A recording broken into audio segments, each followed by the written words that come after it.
Hello दोस्तों। और आप लोगों के सामने हम फिर एक वीडियो लेकर आए हैं। तो थ्री फेज इंडक्शन मोटर हम लोग क्या पढ़ रहे हैं?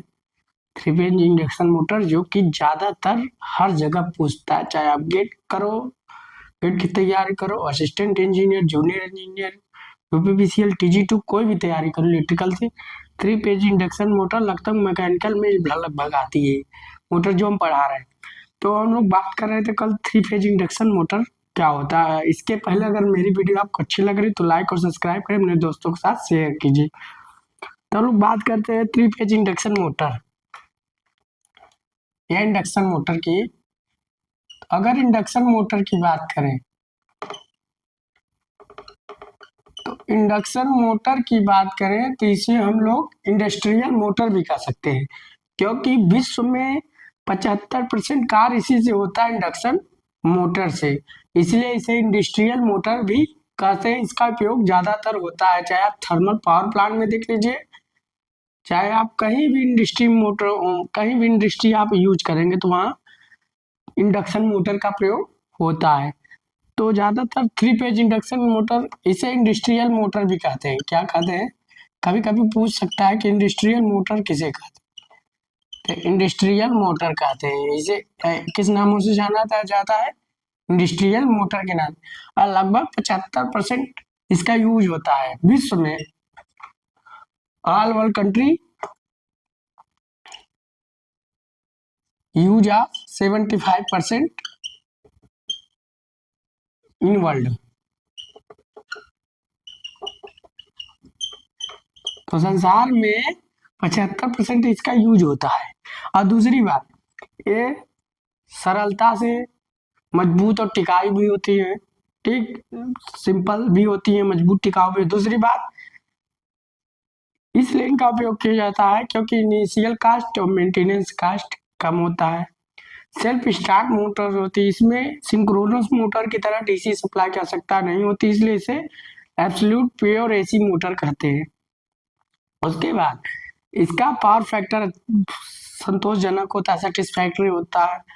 और दक्षता भी इसकी हाई होती है। क्या होती है? दक्षता भी इसकी हाई होती है। और ये कांस्टेंट स्पीड से चलने वाली मोटर होती है। और लगभग इसका जो रख रखाव होता है आसानी से उपलब्ध हो जाती है, रख रखाव भी इसका कम होता है। और इसमें स्लिप रिंग के कारण कम्यूटेटर ब्रश की आवश्यकता नहीं होती, इसलिए इसका प्रयोग हम लोग इंडस्ट्री में करते हैं।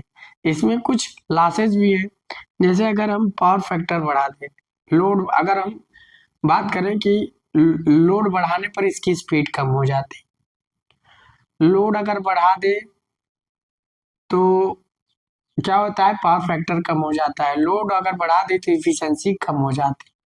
और अगर इसकी स्पीड कम कर दे, इसकी स्पीड कम कर दे तो दक्षता कम हो जाती। तो इसके लॉसेस भी है और प्रॉफिट भी है। तो इसका हम प्रॉफिट क्या पढ़ेंगे? पहली बात तो सिंपल कंस्ट्रक्शन की है, सिंपल कंस्ट्रक्शन की है। दूसरी बात, मजबूत और टिकाऊ होती है, strong and sustainable, sustainable, sustainable. चौथा, और चौथा क्या होते हैं? सेल्फ स्टार्ट होती है, सेल्फ स्टार्ट भी होती है। पांचवा, एब्सोल्यूट प्योर एसी मोटर होती है, एब्सोल्यूट प्योर एसी मोटर होती है। ये सब पूछता है, हर जगह पूछ सकता है। छठवा, पावर फैक्टर सेटिस्फैक्टरी होता है, पावर फैक्टर सेटिस्फैक्टरी होता है।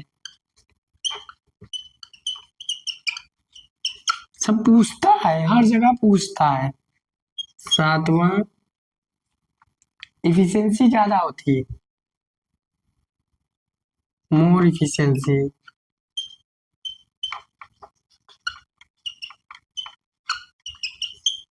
और आठवां, इनिशियल कास्ट और मेंटेनेंस कास्ट लेस होता है। Initial cost and maintenance cost, maintenance cost low.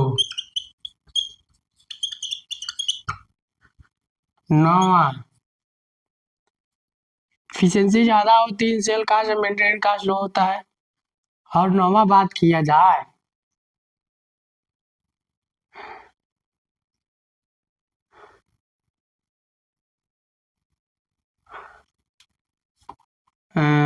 Less आसानी से उपलब्ध होती हैं, तो लिख सकते हैं इजी अवेलेबल। हर जगह छोटी छोटी बातें बड़ी बड़ी हो जाती। लेस केयर मतलब न्यूनतम रख रखाव की होती है, इसका क्यों बहुत ज्यादा रख रखाव की आवश्यकता नहीं होती। और इसीलिए प्रिंट के कारण इसमें ब्रश की आवश्यकता नहीं होती। इतना बता लीजिए, तो हर जगह पूछता है, तो ये हर जगह पूछता है।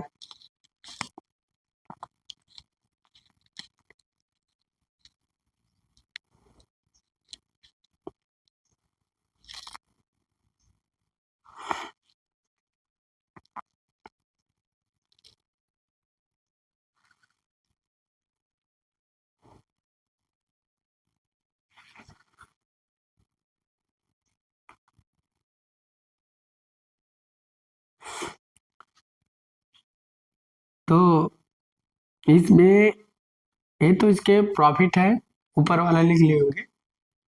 तो कहाँ गया डेस्क, तो डस्टर। तो बात किया जाए,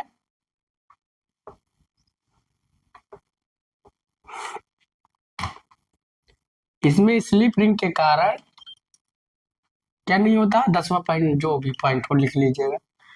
तो स्लिप रिंग के कारण इसमें कम्यूटेटर ब्रश की आवश्यकता नहीं होती। No commutator and brush and brush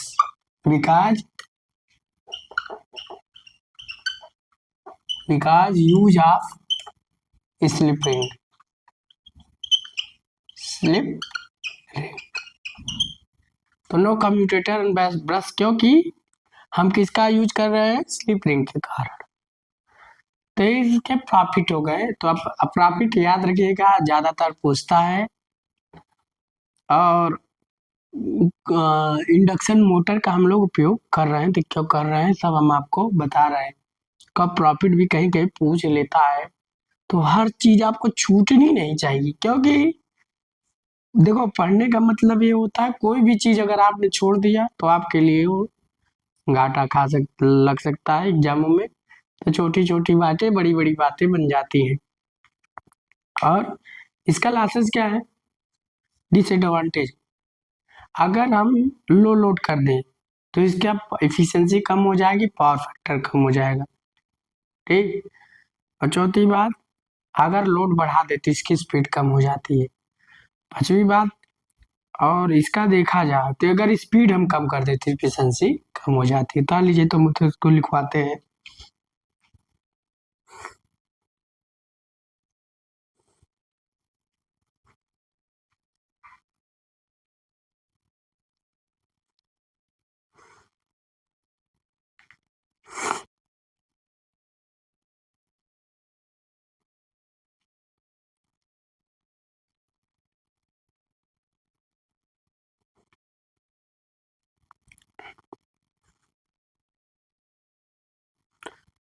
तो उतार होंगे। अब आगे चलते हैं, डिसएडवांटेज।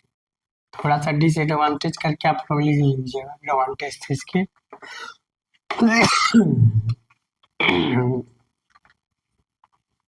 एडवांटेज, डिसएडवांटेज, डिसएडवांटेज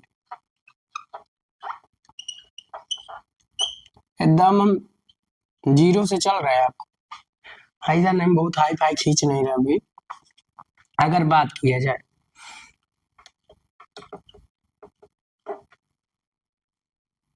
तो अगर हम लोड बढ़ा दें, क्योंकि इसका जो करेक्टरिस्टिक होता है शंट मोटर की तरह होता है, तो अगर हम लोड बढ़ा दें तो स्पीड कम हो जाती है। तो लोड इंक्रीज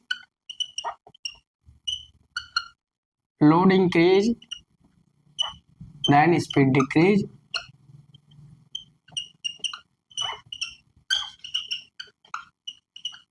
एक क्वेश्चन पूछता है, बहुत जगह ज्यादा पूछा है कि अगर हम लोड बढ़ा दें तो इंडक्शन मोटर की स्पीड क्या हो जाती है। क्यों? क्योंकि इसका जो करेक्टरिस्टिक होता है शंट मोटर की तरह होता है, याद रखिएगा, दिमाग में बैठा लीजिए। दूसरा, अगर स्पीड कम कर दें क्योंकि इसकी इफिशियंसी कम हो जाती, बहुत जगह ये भी पूछा है। स्पीड डिक्रीज,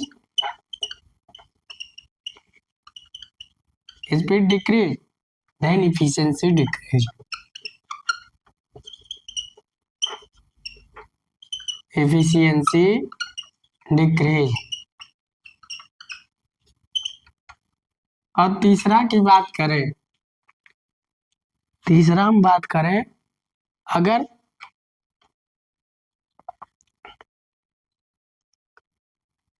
लो लोड हो तो एफिशिएंसी भी कम हो जाती है और पावर फैक्टर भी कम हो जाता है। अगर लो लोड हो, लो लोड पर इसे चढ़ा है, हाई लोड पर नहीं, लो लोड पर, एट लो लोड, तो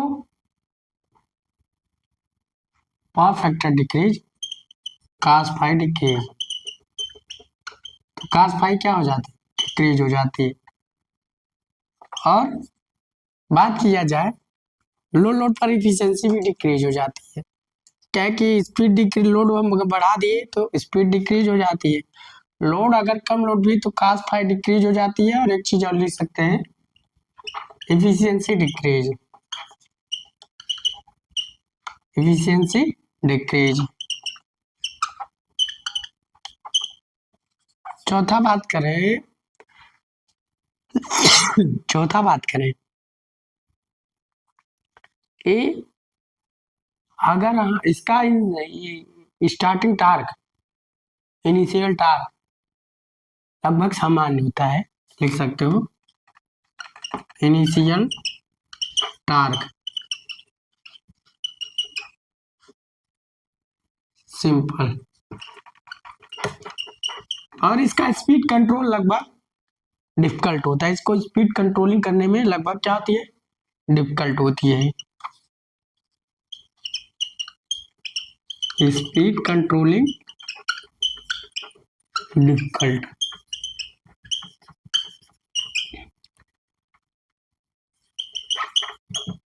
तो इसके इतने डिसएडवांटेज उतार लीजिए। तो बढ़िया, अच्छा अच्छा टॉपिक चल रहा है, आप लोग अच्छे से पढ़िए। तो इसके इतने घाटे और लॉस है। तो बहुत चीज आपको इसमें नई चीज मिलेगी, आप लोगों ने बहुत जगह पढ़ा होगा, मगर जिस गहराई से आपको मैं ले चल रहा हूँ आपको समझ में आ रहा होगा किसका जो फीचर है इसके बारे में जानना जरूरी है। क्योंकि हम डायरेक्ट सीधा इसका टार्क इक्वेशन, स्पीड इक्वेशन सीधा ग्राफ बना दें तो सीधा ज्यादातर इसी क्वेश्चनों में से उठता है। इसमें ज्यादातर ये पूछता है, ये पूछता है, ये पूछता, लगभग सब पूछते हैं। इसका स्पीड कंट्रोल भी डिफिकल्ट होता है, स्पीड कंट्रोलिंग करने में दिक्कत होती है। अब हम लोग चलते हैं, तो हम लोगों ने क्या क्या पढ़ा। तो रोटेटिंग मैग्नेटिक फील्ड पढ़ डाला, 3 फेज का, 2 फेज का भी रोटेटिंग मैग्नेटिक फील्ड पढ़ डाला कि आरएमएफ जनरेट होता है तो होता है कैसे। तो हमने सारा उसका इक्वेशन लिखा और सारा उसका एडवांटेज और डिसएडवांटेज लिखा।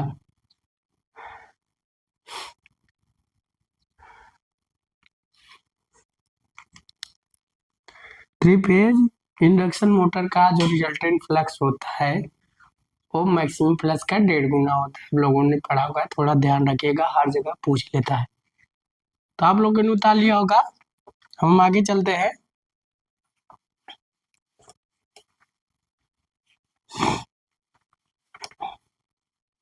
छोटी छोटी बातें मगर बड़ी बातें बन जाती हैं। अब उस दिन हम लोग पढ़े थे, ठीक है, हम कहीं भी इंडक्शन मोटर में कुछ भी उठा सकते हैं। आप लोग थोड़ा सा ध्यान रखिएगा।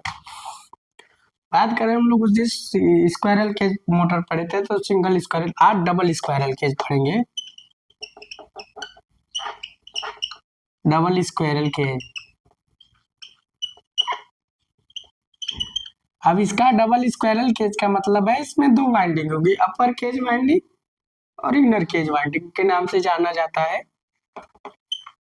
थोड़ा सा इसमें दो वाइंडिंग होंगी, एक अपर केज वाइंडिंग कहलाएगी और एक इनर केज वाइंडिंग।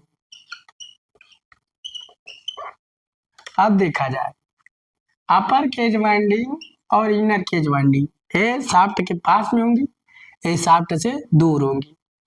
अब बात किया जाए अपर केज वाइंडिंग में ए सेमी स्लॉट्स होते हैं। इसमें क्या होता है, ए लखे थे सेमी स्लॉट्स, सेमी स्लॉट्स, इसमें सेमी स्लॉट्स होते हैं।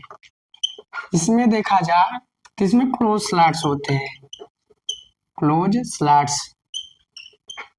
अब बात किया जाए अपर केज वाइंडिंग बी, इसमें पीतल के छड़ डाले जाते हैं अधिक रेजिस्टेंस वाले, high resistance, high resistance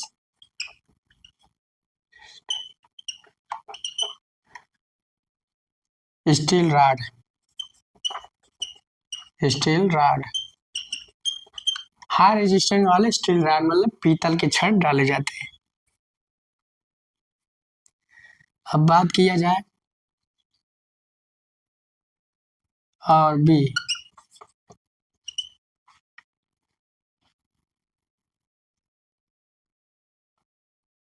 B का बात करें, इसमें क्लोज स्लॉट, इसमें लो रेजिस्टेंस वाले तांबे के छड़ डाले जाते हैं, लो रेजिस्टेंस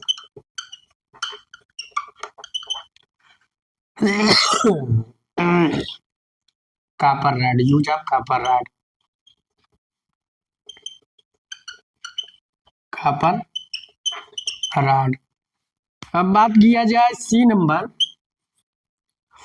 सी नंबर बात करें तो इसका रेजिस्टेंस ज्यादा होगा तो रिएक्टेंस कम होगा, मतलब रेजिस्टेंस ग्रेटर देन रिएक्टेंस। इसका सी, इसका रिएक्टेंस ज्यादा और रेजिस्टेंस कम। एक चीज याद रखिएगा, एक्स क्या है, आर क्या है, थी रेजिस्टेंस ग्रेटर देन रिएक्टेंस, और इसका भी रिएक्टेंस ग्रेटर देन रेजिस्टेंस। पूछता है सी। डी बात करें, जो इसमें करंट फ्लो होती है, पूछता है, कई जगह पूछता है, लगभग इसमें सब पूछता है, जो ऐसा कोई कुछ सब चीजें नहीं पूछेगा, हर चीज पूछेगा। आप लोग थोड़ा ध्यान से पढ़ें। इसमें अगर बात करें कि जो करंट फ्लो होती है, करंट फ्लो जो होती है, थोड़ा सा ध्यान रखिएगा, नोट पॉइंट करके लिख लीजिएगा। इसमें जो करंट फ्लो होती है, करंट फ्लो अपर केज वाइंडिंग से इनर केज वाइंडिंग की तरफ फ्लो होती है, अपर केज वाइंडिंग से टू इनर केज वाइंडिंग, ये याद रखिएगा। स्टार्टिंग में, कब, स्टार्टिंग कंडीशन में, लिख दे स्टार्टिंग कंडीशन में, कंडीशन, ये चीज याद रखिएगा, मोस्ट इंपॉर्टेंट, यहाँ भी लोगों को फंसा देता है, ये चीज याद रखिएगा आप लोग। कहाँ से, अपर केस से स्टार्टिंग कंडीशन, इसको नौ उतार लीजिए तो हम बताते हैं आगे। सारे ऑब्जेक्टिव टाइप क्वेश्चन बन रहे हैं। पूछ लेता है सेमी स्लैट, अपर केज में क्या होते हैं, सेमी स्लैट्स होते हैं, इनर केज में क्लोज स्लैट्स होते हैं। इसमें स्टील रॉड या पीतल का छड़ है, ये हिंदी लिख लीजिए, पीतल छड़ बोलते हैं, से तांबे का छड़, तांबे का छड़, तो स्टील पीतल का छड़। तो ये सब पूछ लेता है, इसका रेजिस्टेंस ज्यादा होता है, इसका रिएक्टेंस ज्यादा होता है, तो ये सब क्वेश्चन बनते हैं।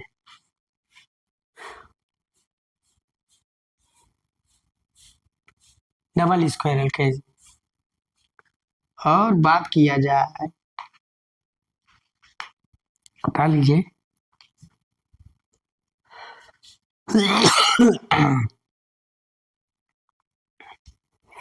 इसलिए हम ऐसा लिखा रहे हैं कि आप लोग के एक ऑब्जेक्टिव टाइप बन जाएगा।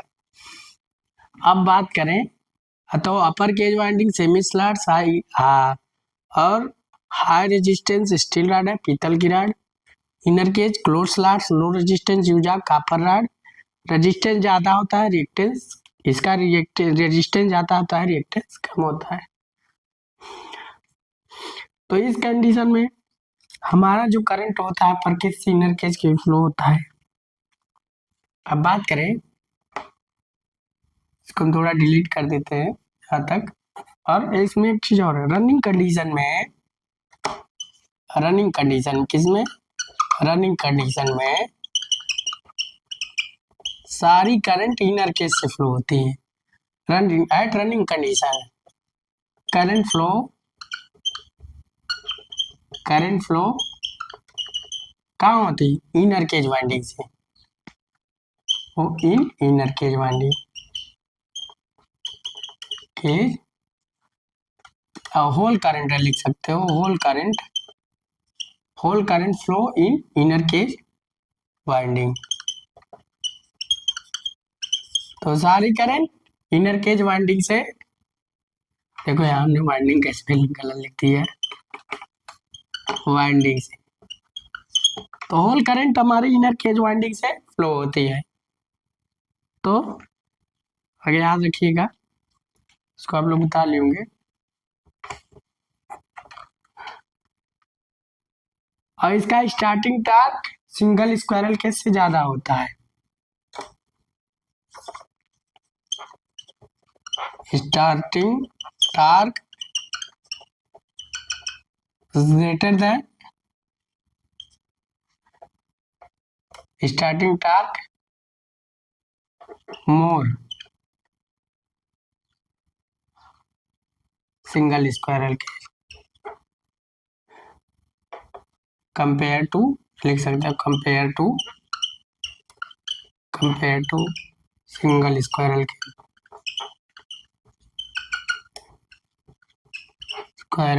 केज। और की बात करें,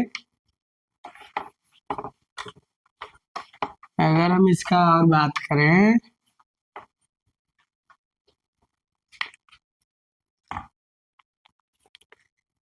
अगर इसका बात करें एचपी, लगभग 110 एचपी की प्रयोग की जाती है। वोल्टेज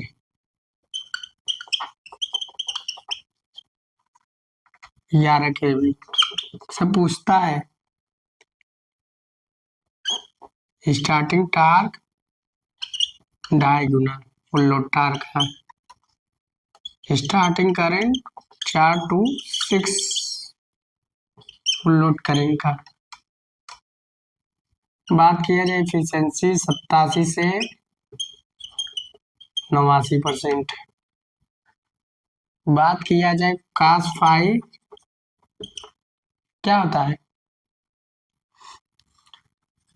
0.75 to 9 लैगिंग होता है, याद रखिएगा लैगिंग। और टार्क जो होता है इसका प्रोपोर्शनल टू वी स्क्वायर होता है, एक चीज याद रखिएगा, चाहे स्क्वायरल के जो चाहे डबल स्क्वायरल के जो।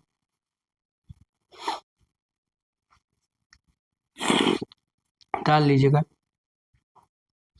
ते हर जगह मोटरों के बारे में पूछता है। ये जो हमने लिखाया है turning condition whole current flowing के ये पूछता है, हर जगह पूछता है, ये भी पूछता है, सब पूछता है, ऐसा कुछ इसमें है ही नहीं कि नहीं पूछे। आपको हर चीज दिमाग में बैठाना है जो कि हर जगह पूछना है।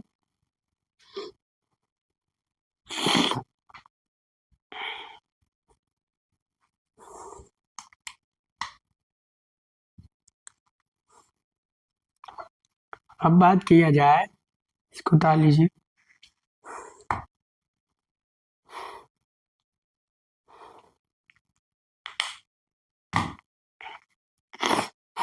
अभी तो हम शुरुआत अभी इलेक्ट्रिकल मशीन से किए हैं।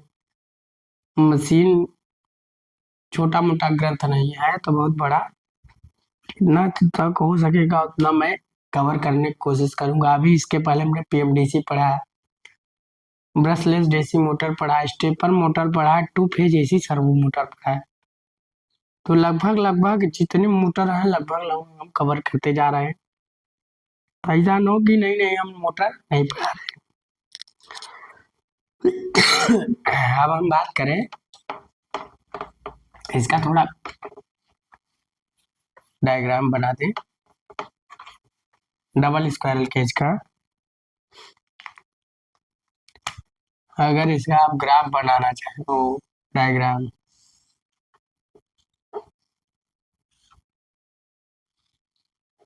और लोग बनाते हैं।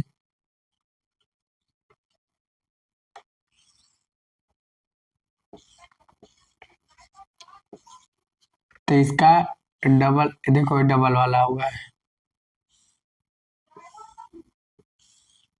ये डबल वाला, इसमें डबल रहेगा तो इसको थोड़ा साइज बनाएंगे। भाई एक इनर केज एक अपर केज दिखाई जाएगी, तभी तो इस डबल स्क्वायरल केज आप मानेंगे। क्या से डबल स्क्वायरल केज है, देखो यहाँ से बना नहीं। अब हमसे भी बनता है, उतना ज्यादा तो नहीं बनता।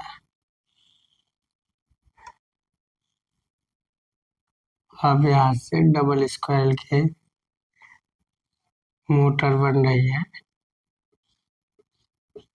तो डबल स्क्वायरल केज मोटर है। देखो डबल स्क्वायरल केज, इसकी जो साइज आकार है डबल स्क्वायरल केज की तरह है, तो इसको आप लोग बना लीजिए। ये शाफ्ट है, ये मोटर है।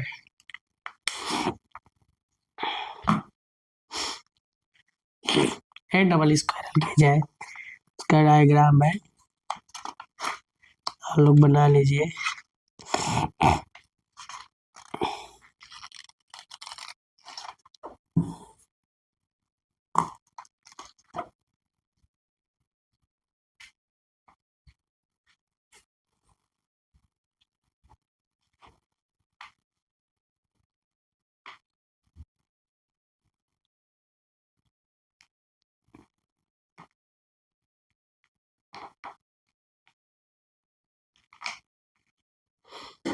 तो आपको पढ़ने में मजा आएगा क्योंकि अच्छा टॉपिक चलेगा।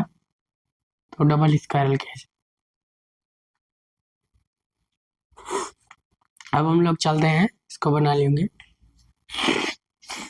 ये डबल स्क्वायरल केज का डायग्राम है, जो है सब लोग आप लोग मिटा दीजिएगा आपने, मान लीजिए।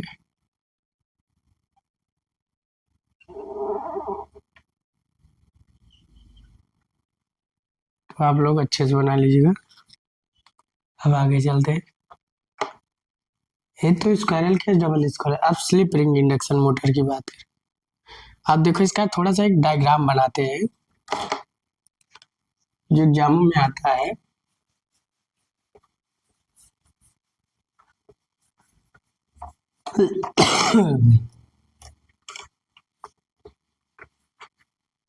अब एग्जामों में क्या आता है देखिए,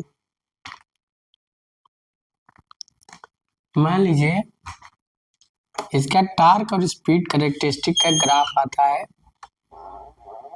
डबल स्क्वायर, तो ये आपको मान लीजिए डबल स्क्वायरल केज का है।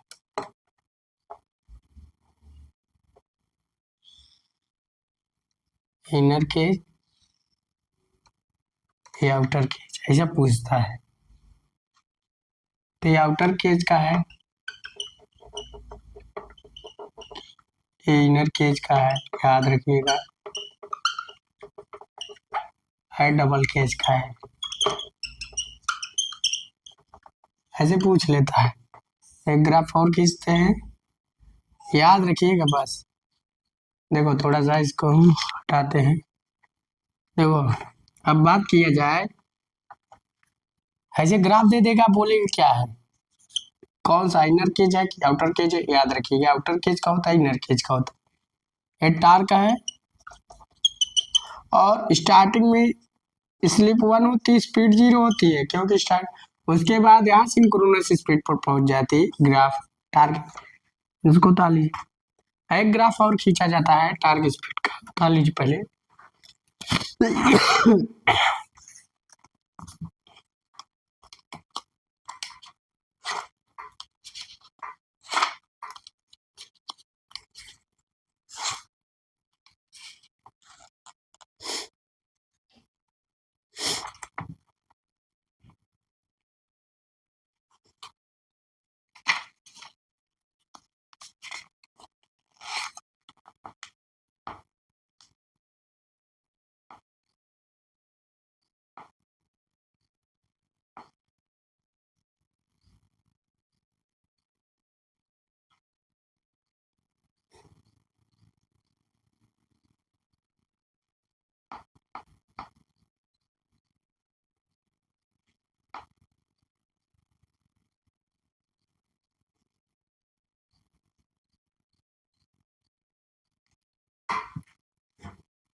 ताली होंगे।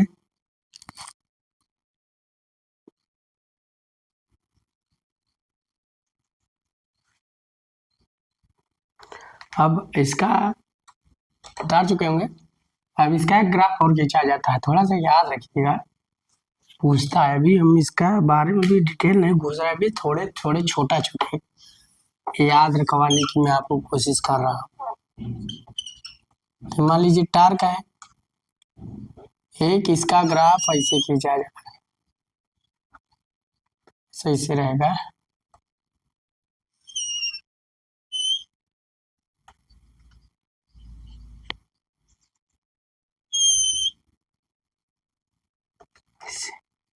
ठीक, तो ये आपका डबल केज का होगा,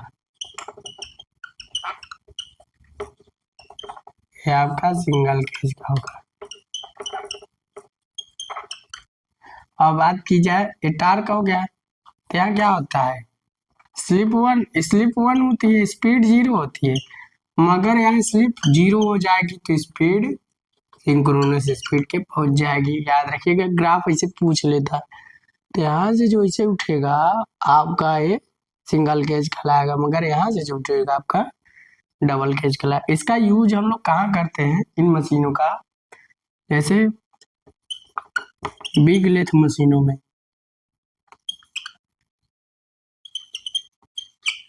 बिग लेथ मशीनों में लेथ, दूसरा बड़ी क्रेनों में, बिग क्रेन में,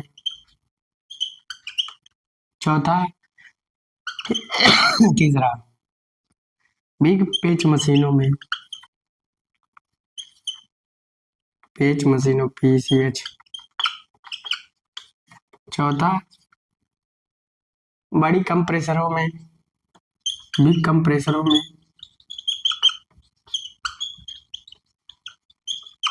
इसको पर उतार लीजिए, और टेक्सटाइल में और रेफ्रिजरेशनों में उतार लीजिए, तो उतारवाते हैं।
और क्या होता है,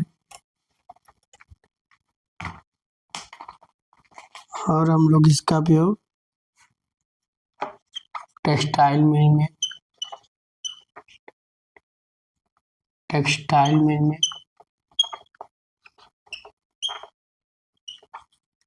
बिग रेफ्रिजरेटरों में, रेफ्रिजरेटरों में,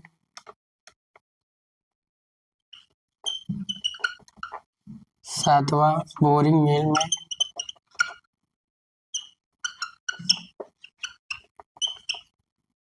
आठवां कन्वेयर में, कन्वेयर ना टेक्सटाइल मिल में भी होता है, रेफ्रिजरेटरों में होता है, बोरिंग मिल में होता है और कन्वेयर में होता है। तो हर जगह पूछता है, और लिख लीजिए, उतार लीजिए।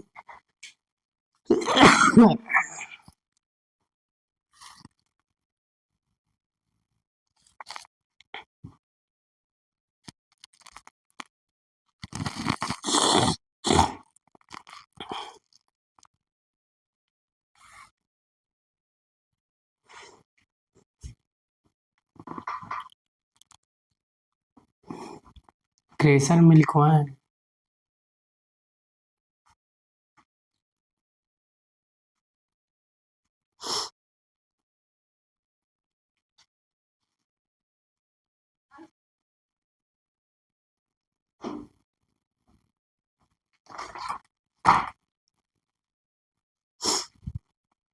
हाँ, इसका प्रयोग क्रेशरों में होता है। क्रेशर लिख लीजिएगा, आता है इतना बता लीजिए। तो मैं ये डबल स्क्वायरल केज का हम लोग प्रयोग करते हैं, डबल स्क्वायरल केज का। अब हम लोग बात करें इसका, तो सिंगल स्क्वायरल केज का इसके बाद हम लोग लिखाते हैं।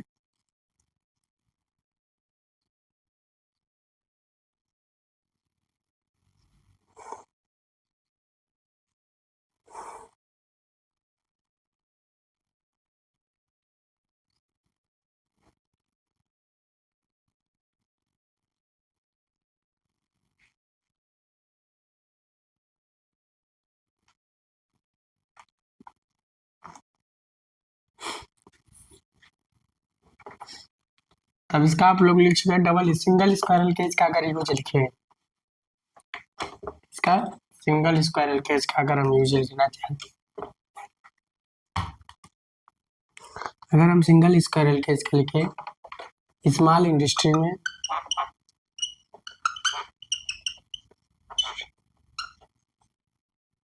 में, दूसरा स्मॉल इंडस्ट्री में, लेथ में, ड्रिल में, ग्राइंडर में,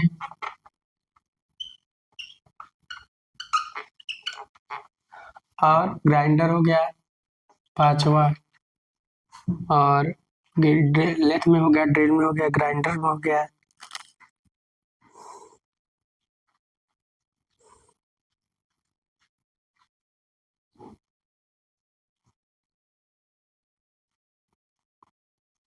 लाइन शाफ्ट में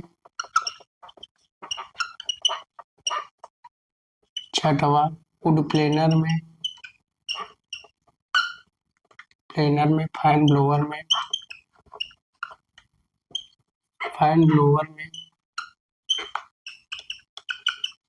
और लाइन शाफ्ट हो गया, वुड प्लेनर हो गया, फैन ब्लोअर हो गया।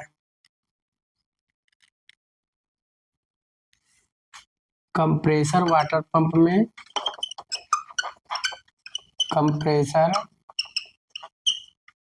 और सतवाठवा वाटर पंप में,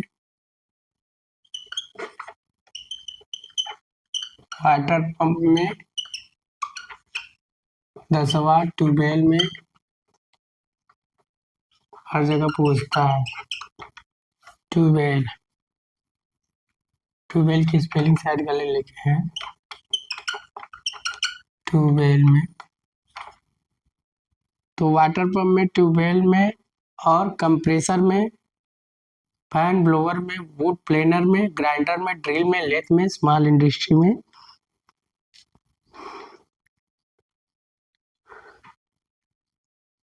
पॉलिशर नहीं लिखा ना, पॉलिशर में होता है इसका शायद कहीं, पॉलिशर में, पॉलिशर। तो ये single squirrel cage, use of single squirrel cage motor, use of single squirrel cage. याद रखिएगा। तो स्मॉल इंडस्ट्री में होता है, स्मॉल इंडस्ट्री में होता है, लेथ में होता है, ड्रिल में होता है, कंप्रेसर में होता है, fan and pump, fan and blower में होता है, शायद फैन एंड ब्लोअर में होता है, वुड प्लेनर में होता है, लाइन शाफ्ट में होता है, वाटर पंप में होता है, ट्यूबवेल में होता है, कंप्रेसर में होता है, पॉलिशर में होता है। इतना सिंगल स्क्वायरल केज मोटर का यूज होता है। पूछ लेता है, याद रखिएगा किसका उपयोग कहाँ का हो रहा है। पहला polisher, small industry, line shaft, fan and blower, compressor, और लेथ में, ड्रिल में, ग्राइंडर में। ये चीज याद रखिए, कहीं पूछ लेता है, लेथ में, ड्रिल में, ग्राइंडर में। अगर सिंगल स्क्वायरल केज का यूज अगर कहीं यहाँ सब पूछ लेता है, लेथ में हो गया, ड्रिल में हो गया और ग्राइंडर में हो गया। Lathe, drill, grinder. Small industry में, लाइन शाफ्ट में, लाइन शाफ्ट में ज्यादातर पूछ लेता है कहीं, वुड प्लेनर में भी पूछता है और फैन ब्लोअर में। तो कहाँ कहाँ पूछेगा, स्मॉल इंडस्ट्री तो मान लो हाँ नहीं पूछ, लेथ में, ड्रिल में और ग्राइंडर में। तो लेथ हो गया, ड्रिल हो गया, ग्राइंडर हो गया, लाइन शाफ्ट में हो गया, वुड प्लेनर में हो गया, फैन ब्लोअर में हो गया, वाटर पंप में, ट्यूबवेल में और पॉलिशर में और कंप्रेसर में भी इसका यूज होता है। तो ज्यादातर 3 पूछता है, एक आपका लेथ हो गया, ड्रिल हो गया, ग्राइंडर हो गया, लाइन शाफ्ट हो गया, पॉलिशर हो गया, वुड प्लेनर हो गया, फैन ब्लोअर हो गया, कंप्रेसर, ट्यूबवेल, वाटर पंप और पॉलिशर में यूज होता है। तो कुछ भी हो सकता, ज्यादातर लेथ में, ड्रिल में, ग्राइंडर में और लाइन शाफ्ट में, वुड प्लेनर में, फैन ब्लोअर में, पॉलिशर में, वाटर पंप में, ट्यूबवेल में और पॉलिशर में पूछता है। तो मेरी वीडियो अगर अच्छी लग रही हो तो लाइक और सब्सक्राइब दोस्तों के साथ शेयर कीजिए। So thanks.